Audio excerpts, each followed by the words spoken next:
seu olho. Vamos orar por elas agora. Querido Deus, que maravilhoso Pai. Senhor, nesta noite nós queremos te apresentar essas crianças que estão aqui preparando para fazer essa peça. Deus, que o Senhor possa tomar cada um agora nas tuas mãos. Que o Senhor possa usar cada um agora, Pai, de uma maneira especial, para passar, Jesus, para a tua igreja, Jesus, a tua palavra nessa noite, que é a história de Faraó. Unge cada uma dessas crianças, Senhor. Cobre com teu sangue todas as crianças da nossa igreja. Cobre com teu sangue, Jesus, todas as crianças do Brasil. E abençoa cada uma delas. Que elas vão crescer ouvindo a tua palavra, na tua presença, em santidade, Senhor. Cuida de cada uma delas. E derrama unção, Jesus, sobre a peça dessas crianças. Elas vão apresentar agora a unção do Senhor esteja aqui sobre a vida delas. Em nome de Jesus. Amém, Jesus.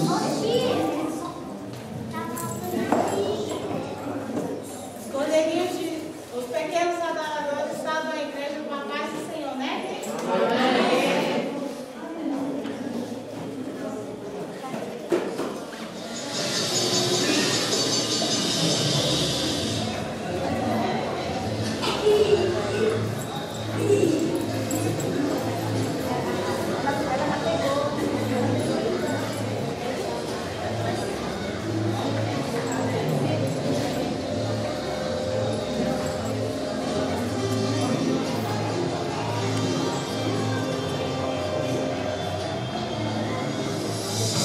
A Bíblia conta que há muito tempo atrás o povo de Israel foi escravizado lá no Egito, onde eles eram forçados a construir pirâmides dia e noite sem parar. No Egito chamaram de Faraó, era um rei muito malvado, esse tal de Faraó. Sou poderoso,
pensam que Faraó ficou assim, bonzinho, de repente?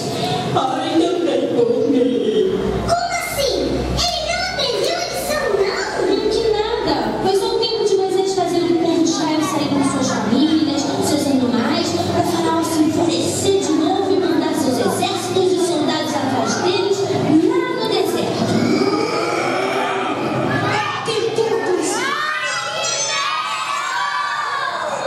Vai dar tudo certo. Deus estava no controle, lembra? É aí que vem a história do mar. Moisés andou pelo deserto até que ele chegou com todo aquele povo diante de um mar. E ele olhou para trás e o que ele viu? Deserto, em mar deserto. Não! Ele viu todo aquele exército enorme de Faraó, chegando cada vez mais e mais perto. E na frente dele, gente, tinha o quê? Agora é a hora que Deus manda ele abrir o mar. Ele levantou um cajado e o mar abriu bem no meio. E o povo foi passando e passando. Mas era nunca não passar. E o exército de Faraó? Ora, o exército de Faraó continuava chegando cada vez mais perto. Mas